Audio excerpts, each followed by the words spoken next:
Hello hi friends, welcome back to మన్సావ టీవీకి అయితే సుస్వాగతం. అయితే ఈ రోజు మరి చెప్పే టాపిక్ ఏంటంటే, మరి మీ అందరికి కూడా తెలిసిందే WPL లో ఫస్ట్ మ్యాచ్ అనేది అనాలిసిస్ లోకి అయితే వెళ్ళిపోయే ముందు మరి ఖచ్చితంగా సరే ఈ వీడియోకి 100 లైక్స్ అనేది ఇస్తే మరి మరిన్ని వీడియోస్ అనేది చేయడానికి అయితే నాకు సపోర్టింగ్ గా ఉంటుంది. ఎందుకంటే లైక్స్ అనేది ఎక్కువ లైక్స్ అనేది వచ్చిందంటే మరి కొంతమందికి వెళ్తూ ఉంటుంది.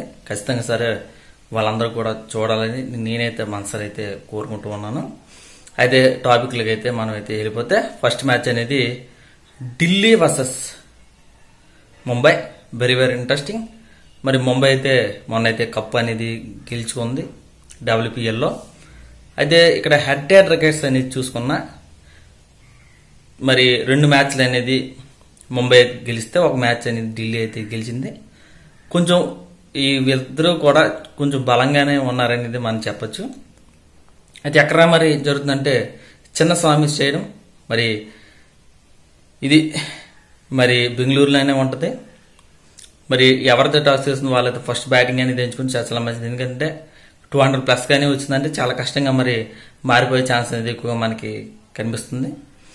కానీ ఇక్కడ నాకు తెలిసినంత వరకు కూడా ఫస్ట్ ఎవరితో టాస్ చేస్తుందో వాళ్ళైతే బ్యాటింగ్ అనేది ఎంచుకుని చాలా మంచిది.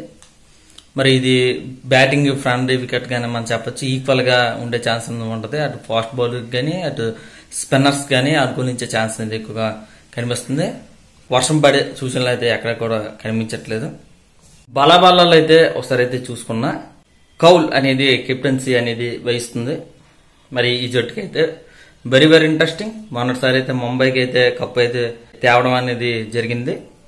అయితే ఇక్కడ భాటియా గానీ అటు వింగ్ గాని మరి వస్త్రికర్ గాని మెండిస్ అయితే మొన్నటిసారి అయితే కీలకమైన వికెట్స్ అనేది తీయడం, జట్టుగా అనేది గెలిపించడం కూడా జరిగింది. ఆ తర్వాత క్యారీ గాని ఈ 6 కూడా చాలా చాలా ఇంపార్టెంట్. ఈ జట్టులో ఈ 6 మరి కొట్టినా సరే వికెట్లు అనేది తీసినా సరే మరి ఆ విజయం అనేది మనం అడ్డుకోలేదు. విజయం అనేది ఆటోమేటిక్ గా వచ్చే ఛాన్స్ ఉంది. కానీ ఒకసారి ఏంటంటే బ్యాటింగ్ లో కానీ బౌలింగ్ లో అయితే చూసుకోవాల్సిన పరిస్థితి కూడా ఎక్కువ ఉన్నాయి. అదైతే చూడాలి. చాలా బలంగా అయితే ఉన్నారు. అయితే ఇక్కడైతే ఢిల్లీ బలాలు చూసుకున్న టాప్ 6 అనేది చాలా చాలా ఇంపార్టెంట్ గానే మనం భావించాలి. మరి టాప్ 6 అయితే శర్మ గాని వెరీ వెరీ ఇంట్రెస్టింగ్, బాగానే మరి కొట్టగలరు. మరి యాదవ్ గాని పూనం యానం very very interesting spinner, leg spinner very very బాగానే ఆడగలరు అనేది మనం కీప్ గాని మరి వెరీ వెరీ ఇంట్రెస్టింగ్ అనే మనం చెప్పాలి. సదర్లాండ్ ల్యాండ్ గాని అటు పాండ్యా గాని వెరీ వెరీ ఇంట్రెస్టింగ్ గానే బాగానే కొట్టగలరు అనేది మనం చెప్పాలి. కానీ ఒకటి ఏంటంటే రిజల్ట్కి కూడా ఈక్వల్ గా ఛాన్స్ అనేది ఉంది. నాకు తెలిసినంత వరకు కూడా ఢిల్లీ గెలిచే ఛాన్స్ అనేది ఉంది అనేది నాకైతే మరి అనిపిస్తుంది. మరి ఎవరు గెలుస్తారు ఏమిటనేది చూడాలి. మరి ఇంకా సబ్స్క్రైబ్ చేయబోతు వెంటనే మరి సబ్స్క్రైబ్ మాత్రం మర్చిపోకండి. మీ ఫ్రెండ్స్తో మీ వాట్సాప్లో మరి సబ్స్క్రైబ్ మాత్రం మర్చిపోకండి. బాయ్.